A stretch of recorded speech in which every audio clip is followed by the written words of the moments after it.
you doing, everybody? Welcome back to Friday Questions. My name is Luke. And these are the questions. And my name is Line. And my name is Mark. And we got a question, as the title implies. This week's question is kind of generally about leadership. Over the years, you can probably think of a few that might stand out to you, but over the years there have been big, highly public or visible Christian leaders that have failed many times in some spectacular fashion. And so I guess what we're looking at is what causes these people to fail like this? What's at the root of this? Yeah, so when we see failure, and we'll kind of focus mostly on church leadership. Yeah. Right. When we see failure in church leadership, what are the key contributors to that? What kinds of things bring that about? And it's, even though perhaps there are more publicized or more well-known examples in recent years, I think that's mostly probably just because media gets things out. But yeah, obviously you can waltz through the scriptures and find really bad examples of leadership, of people failing when given the opportunity to lead. And so, so we were just kind of brainstorming and thinking, and even looking at some biblical passages that may give us some remedies for that. But I was thinking, when pondering this, and even just observing some of the situations that have occurred, mostly in America in recent years, and even listening to some of the podcasts that have been created, or listening to interviews with people who were part of those situations, and I thought of three because I think I've heard these three things over and over again as key contributors to when you see leadership fail. And I think in general, but within the church, a couple of these feel they're more churchy than others. The first one is there seems to be no accountability, or there's a lack of accountability, or the accountability are really just people that are propping you up or insulating you. But the lack of accountability, true accountability from someone else outside of your inner circle, oftentimes gives leaders a couple things. It gives them the false sense that they're doing everything okay, because there's never any pushback from anyone. It also allows them to dictate the direction they want to go in just about everything, and every decision they get to make is a solo decision, because there's no one there to stop and ask questions or think about other avenues or consider if this is something that we should do or should not do. I think I've seen it even in the use of Scripture, where they will proof text, or they will take things out of context. They will, a couple big fancy words here, but to properly pull out what a text means is called exegesis. And if you kind of read into the text, it's eisegesis. And they do a lot of eisegesising, I think, because there's no one there really to call them on it. Yeah. So that's the first one, and I think that's one of the biggest ones is you don't see accountability. So, for example, here at Desert Breeze, our whole staff sits together every Wednesday, and whoever is teaching that weekend gets to present the message to the whole staff, and there's some accountability there. We don't always just say, okay, good job, Pastor Ray, and we'll do whatever you want, but there's not pushback, but there's conversation. It's one of my favorite times of the week to think through and process and contemplate Scripture. And then also even just within the structure of our church, we have an elder board. We have other staff people, in fact, even folks who are just maybe not in a formal position, but I love the fact that our folks will ask questions like we do here, or they'll come up to whoever's teaching on the weekend afterwards and be able to have a free dialogue. There isn't this isolation and this separation where, well, I'm the leader and you're down there, and no decisions are questioned, no extra thoughts are given. So that's probably the first big one, is the lack of accountability. And so what causes a lack of accountability? I guess the first thing that pops into my mind is the church is growing. And so there's Sure, this success. general idea Yeah. of we're succeeding how we are. This person must know what we're doing, must know what they're doing. It's like, well, I don't necessarily think we should do that, but the church is still growing, so I guess we must be doing it right. Yeah, and even within the church, there's also this still sense of, if you're the lead pastor, you're probably on a different spiritual plane than Right. everyone else. And so that'll lead to another one we're going to talk about in a second here, but that they don't necessarily have to have accountability because no one is really operating at the same level. They're closer to God than anyone else around them. Yeah. If they have a tendency to know Scripture pretty well, sometimes that can be great. Other times that can be used as a weapon. Yeah. So they can create insulation and isolation because of the position they have and their ability maybe to manipulate situations and people. Yeah, but definitely, if you're being successful, Much harder to question. sure, because then everything they're doing seems to be working, and it often it. I love you said that, Luke, because it's often success from a human perspective. Yes. Yeah. Numbers, Yeah. money. Yeah. Probably those two things: numbers and money. And I feel like also the more successful a church gets, it feels like what tends to happen is the more isolated that person becomes from everything else. Right. You have this wall of people who it's like their job ends up being to protect that person. Right. And even to the point where I've read articles and even heard pastors say things like, well, it's too difficult. I can't really have friends, like a normal friendship with people in my church. And I'm like, well, why would that be? That doesn't make any sense. Well, if you elevate the position or your leadership is such that you're on a pedestal and everyone else is below. Yeah. Some pastors have said that because they feel like they can't really open up to people, again, because they're the pastor, and suddenly, what does it mean? They're not allowed to have any real issues, real problems in life. So some pastors isolate themselves because they don't feel as though they can have any real relationships with people who are not Yeah. at the same level they are, which is really sad. Well, and then that almost gets, I guess, let's say the public, for lack of a better word for that, the public kind of reinforces that. If you're the pastor and people are looking at you like, oh, you must be so much smarter than I am, you must be so much better at this than I am, there's something you're doing right that I'm not because you're there and I'm here. Right. So that itself can like feed the very, feed the problem itself. Sure. And there's even language around it where, say, well, the pastor, there was a calling to this, and where that, to some extent, that is true, but that also can be used as a weapon to say, well, God handpicked me to do this. He didn't handpick you. So, Yeah.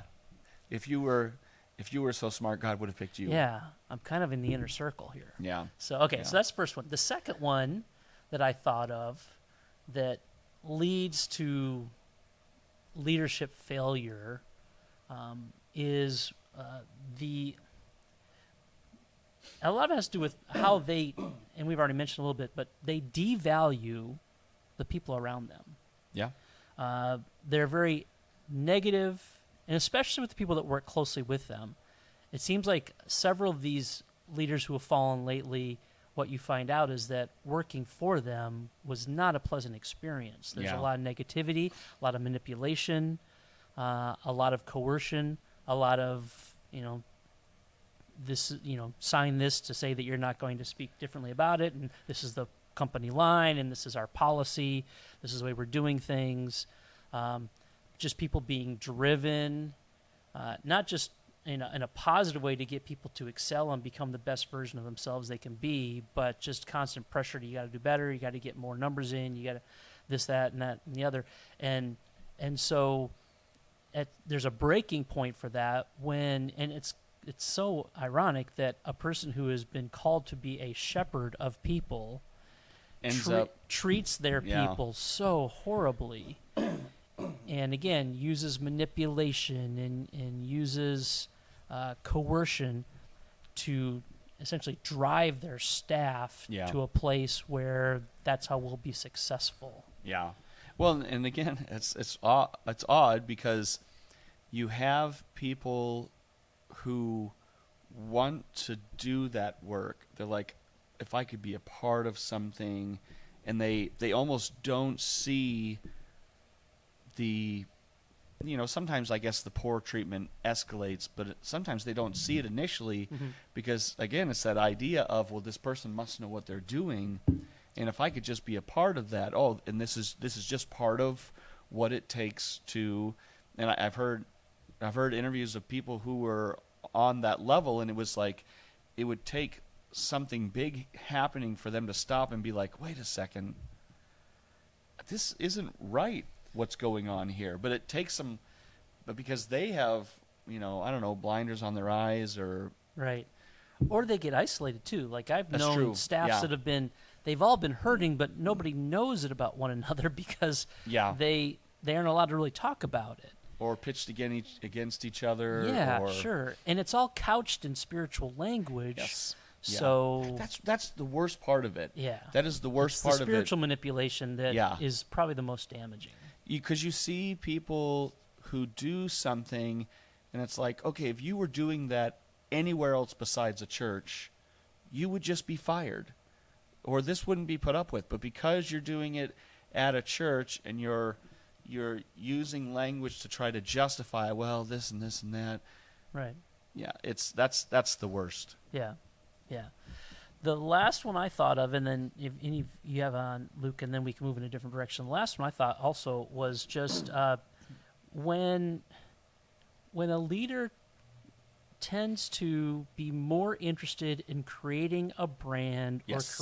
or interested in massive growth, multi-sites, books out there, podcasts out there, millions of people watching, when that becomes the priority, Yes. what you're sensing, and we're speaking mostly of like pastors and church leadership, but if their original calling, and if you go to the New Testament, it's hard to find the word pastor, and when you do, it's closer to shepherd or Yeah. overseer. It's like something you do. It's not a title Yeah. that you have. That they are no longer shepherding. Yeah. They're creating a brand to get their name and their voice and their content out there as much as they can.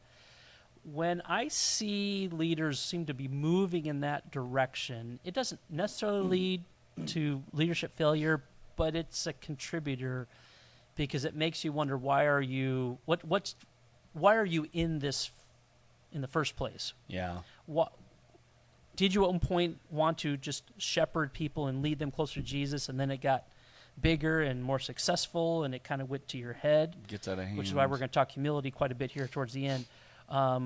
Or was that your intent all along?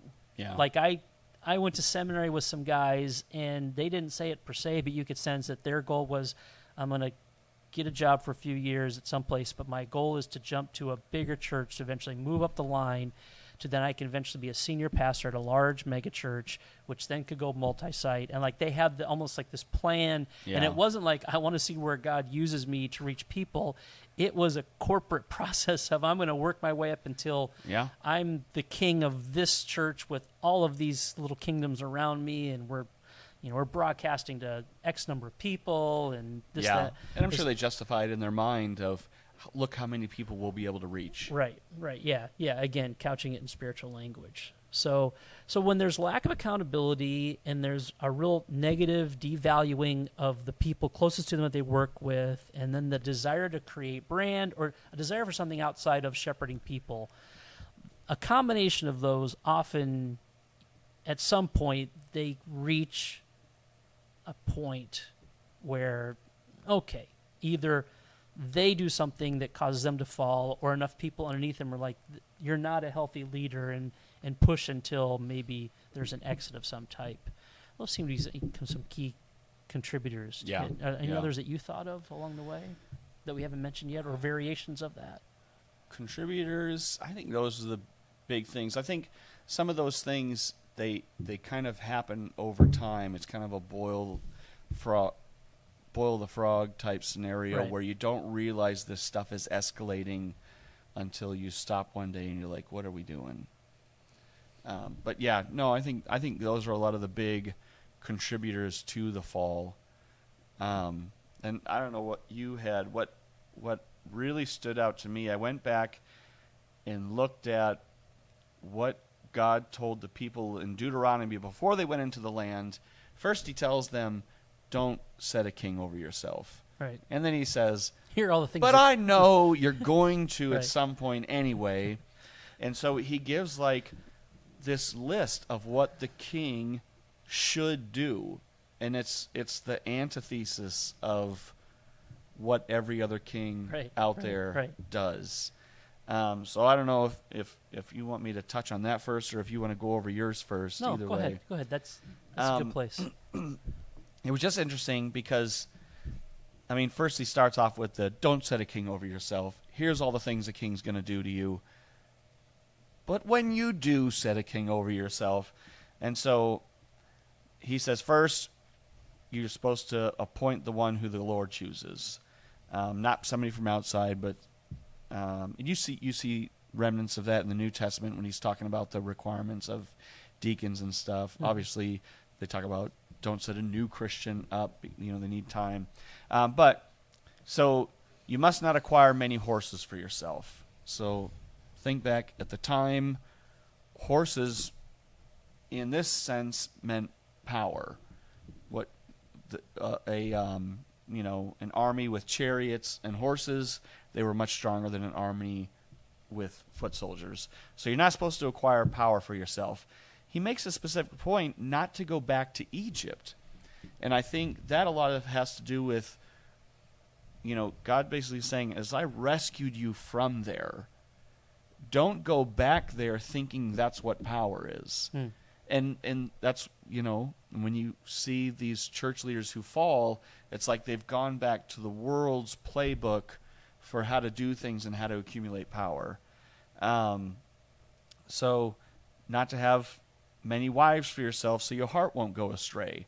And so maybe in our sense, the many wives are this like, oh, well, I got to have this ministry and I got to have multi-site and I got to have this podcast thing and I got to have the videos right. And so all this stuff that essentially leads your heart after these other things, seeking audience or seeking whatever else. He must not acquire large amounts of silver or gold for himself, which is exactly what every king has done. So it's like, don't try to build up your own power. Don't go seeking after other stuff. Don't try to build up your own wealth. And then this odd statement in here about the king is supposed to write a copy of the law. Like, the king himself is supposed to write his own copy of the law. Like, he needs to know it. And it talks about how he needs to read that, and it needs to be ever present with him. And then it says, and then his heart will not be exalted above his countrymen. And, like, how do all these people fall? It's because they've eventually exalted themselves above everything else. And that's, the whole pride comes before the fall. I mean, that's right out of Proverbs. It's right out of the book of Proverbs. But I thought that was interesting. If you want to read it, it's a blueprint for what a bad leader is going to do, and they're going to do it, and you're going to appoint them anyway. And in fact, you get into the kings, and King Saul, the first one, and he does all of those things. Yeah, and so does even David and Solomon to a certain extent. But there is some things that they salvage, but.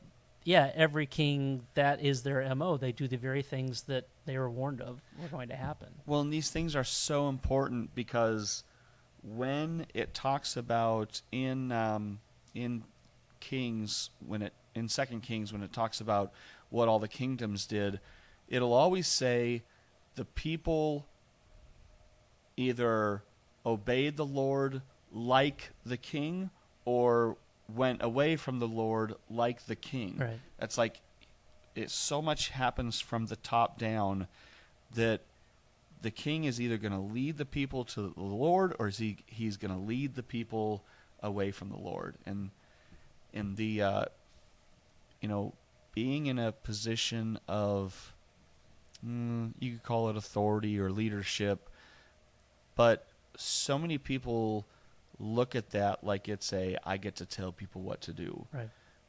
But the reality is what the Bible talks about leadership. And when I was over the youth worship team, I used to tell the kids, when you stand up on stage, you're a leader. People look at you, they look at your life. And here's what the Bible says about leaders. It says, it would be better for you to tie a millstone around your neck and hurl it into the sea than lead my people astray. I mean, there is a level of requirement put on leaders. It's like Moses seemingly makes not that big of a mistake, and God says, you're not going into the promised land. I mean, there is, if you want to talk about leadership, when Paul says it's a good thing to want to be that, but you should know the requirement that is put on you and the elevated, I guess, I don't know if there's another word, requirement that is put on you. Be aware of what that is before you raise your hand and say, I want to do that. But yeah, you probably got a better list than that. I saw that and I was like, this is just kind of this blueprint that God gives us of don't be chasing after these things and don't lead the people astray. Keep your heart humble before God. And, Yeah, it's foreshadowing of what power and leadership opportunities can do to the human heart when they aren't properly aligned. Right. We talked about that, this past week when we were in our staff meeting. We talked about how so much of it is, I mean, that's a whole other question. We won't get into that, but yeah, I got you. It's a mystery. It's a mystery to you because it's too long to get into right now. Next week. Yeah. So let's land the plane this way. What then would be the flip side? What should we look for in a healthy leadership situation? And if you've come to any of the leadership meetings that we do, either the monthly ones or the leadership intensive, which is coming up in the beginning of November, which is a great thing for everyone to come to. We laid out, and I got this from somewhere else. I didn't create it on my own, but I really loved it because I thought it explained it so well, that using language of a posture of leadership. Mm-hmm. Think of posture that you have physically. If you have a good posture, that's healthy for you, but it also, it kind of designates, your posture also designates what you're thinking. This looks like you're defensive and this looks like you're really engaged. And so what's a good leadership posture? And that's, I'm going to interrupt, but that's a good focus to be not what a leader does, but the posture of a leader. Right, because right. Circumstances change, they require different things. You can't ever say, don't ever do this. I mean, there were times when God called the king to muster the people to fight against somebody.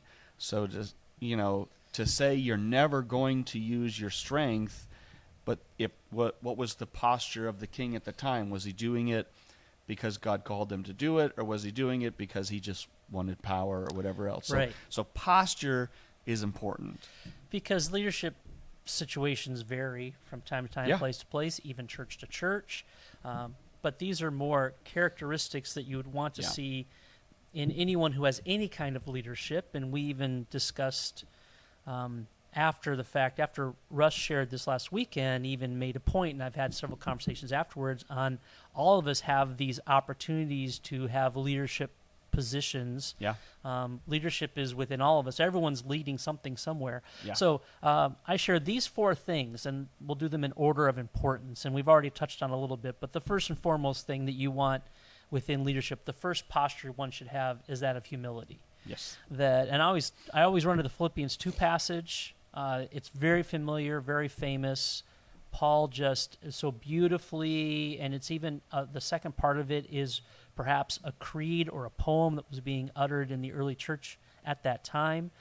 But in Philippians 2, he makes this comment that you should have the same attitude toward one another that Jesus Christ had. And then he begins to describe, well, it's called the kenosis passage because it's Jesus emptying himself. And Paul begins this way in verse 6 of Philippians 2, that talking about Jesus saying, although he existed in the form of God, did not regard equality with God something that he had to grasp and hold on to, meaning Jesus in no way was ever afraid of losing his identity. So he could then empty himself and take on the form of a slave, taking on the appearance like man. He humbled himself to the point of even dying on the cross. And this humility that Jesus showed, that Paul emphasizes in Philippians 2, becomes the hallmark of anyone throughout the New Testament, where humility is brought up again and again and again. And Paul, who had every reason in the world to be pretty proud and arrogant about his faith, was constantly pushing humility. And so even when we talk about leading here at Desert Breeze, I tell people all the time, if you have a humble approach to leadership where your primary goal is to serve others, everything else is gravy after that. And everything else we can, well, I'm not very skilled at this. We can teach you that, or people can come along and give you some training in how to do some of the other things that are involved. But if you have a humble heart of service for people, where your primary goal is to serve as a leader, boom, we're well on our way. And just run through Scripture and think of good leaders and poor leaders and look for that trait first and foremost. Then there's 3 more that we talk about that are also very helpful. The second one is a variation of humility, and that's that you're teachable, that you don't think you have all the answers. Even if you do have all the answers, you're still willing to be open and learn. I still so greatly enjoy learning from different people, different situations. I love to read and study leadership outside of the church and see how it applies to leading within the church. There's some great principles that you're like, oh, well, I can see how that fits into how we as the body of Christ operate. Just always being a student is super helpful.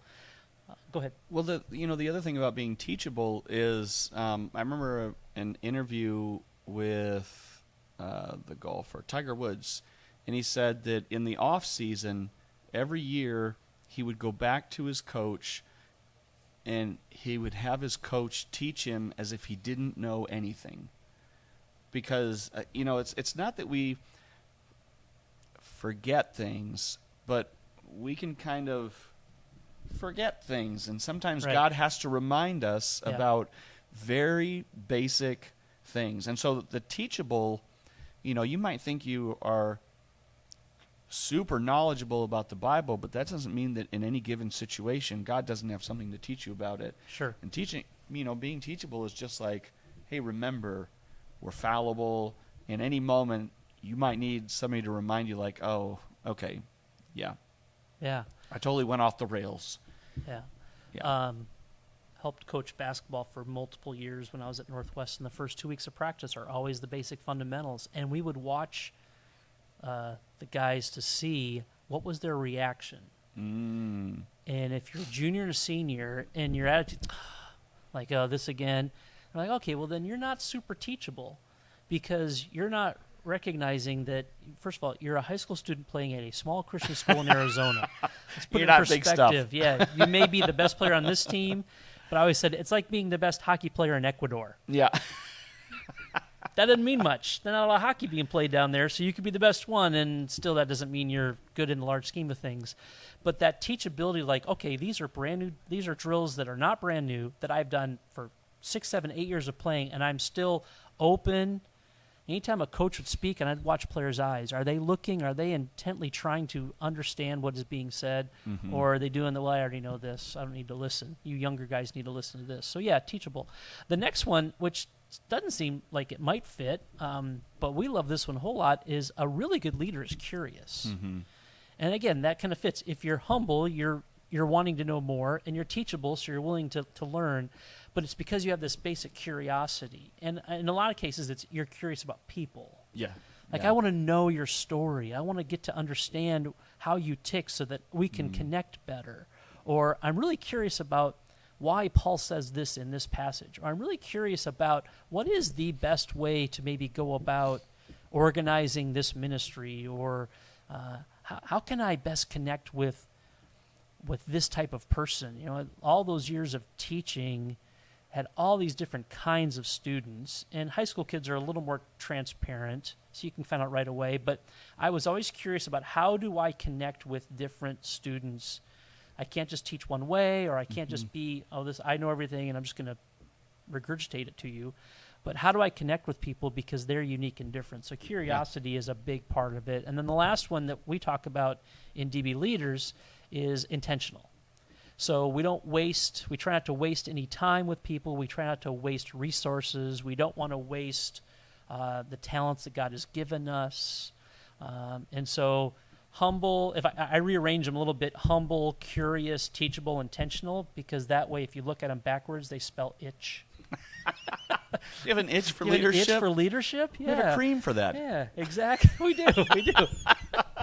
Just rub this balm on here. Take Philippians 2 and just rub it all over your body, and you'll be fine. So, yeah. So those four things are, when you see those in an individual, first of all, they're a great candidate to lead, and they will probably be a well-received, exceptional leader, because they're going to avoid all the pratfalls that we've mentioned earlier. Like in some ways, those four categories are the exact opposite of everything that God said a king would do to you in Deuteronomy. It's pretty great how it dovetails together. Almost as if the Bible is a unified story that fits together. Almost. I'm still, maybe. We'll see. We'll keep looking. But, I think also that it's great for leaders to allow themselves to be held accountable. That's part of the humility and the teachability. So anytime a leader somewhat gives off the vibe that they no longer really need to be investigated or prodded, the freedom to ask questions and to understand why, I think healthy leaders welcome that stuff, because again, their primary goal is to help people become better followers of Jesus. That we're working towards bringing people to Jesus and helping them understand and follow Jesus better. Yeah. And so everything focuses on how can I help people do that, instead of, I have a group of people I get to oversee and boss around and tell them whatever I feel like. That mindset is, I think, what we see in healthy leadership, and hopefully you see the same things. Yeah. And we didn't want to talk about, there's, like I said, you can probably think of several names off the top of your head, depending on what circle you travel in, that pop up for you. And so we didn't want to, it's not to pick on. Yeah, we're not trying to pile on like, oh, whoa. Look at so-and-so, look at. Yeah, if anything, it's quite sad that an individual gets to that point, and then the ministry suffers, and for many people they're not really into church life anymore because of it, or they're questioning and struggling through their faith. Yeah, how many people are hurt from that fall? That's the saddest part of it, is that it really ruins some wonderful ministry opportunities. Yeah. So this is just if when you fall outside of these things is when you're in danger. So as you look at leaders, as you look at from the small, some of the worst dictators are like the shift manager, because he's gotten a small taste of power, and yes, from the top to the bottom, so it's leadership no matter where it's at. When the security guard at the mall rolls up and listen here. I literally, I was listening. If any of you are security guards at malls, we love you, but don't let it go to your head. I was reading, or I was listening to this story. I want to say it took place in the 90s, and it was about this guy who was the school district maintenance manager, but through a strange quirk that he had created, he was also the union boss. So normally, if you have issues with your manager, you go to the union boss over your area, except that he was both. And he was such a tyrant, like teachers were afraid of him, principals were afraid of him. It got so far that he had actually blown up a principal's car Yeah, and it was like this small elementary school district in like Michigan or something. Just, but this guy, he had power and he was clinging to it. I mean, now he's ended up getting sentenced to jail because he was threatening people and he was destroying property and all this stuff to like hang on to this power. All right. Yeah, it's just so any high to low leadership principles. That's why we talk about the posture of leadership, because that remains the same no matter where you're at in something. Exactly. Yeah. Good. So, yeah, a lot of rambling. Yeah. All right. I mean, for me, not from you. He's got his points laid out. I got like a blank sheet, and I'm just whatever pops into my head, I'm gonna spit out. It's like this classical microphone. music and jazz. Yeah. Yeah. Do you like jazz? I do actually. We did a lot of improv. Yeah. So They're yeah. both worthy. Yeah. So. All right. So send in your questions. Otherwise, we're going to talk about leadership again next week, which I forget what our topic was next week, but we did. At the moment, I don't remember either, but we did have have something it. It's written in down mind. somewhere, and we'll have it for you next week. So I guess we'll have a great week, leaders. See you And next time. I guess and everybody else too. Also, you also have a great week. Bye. Bye.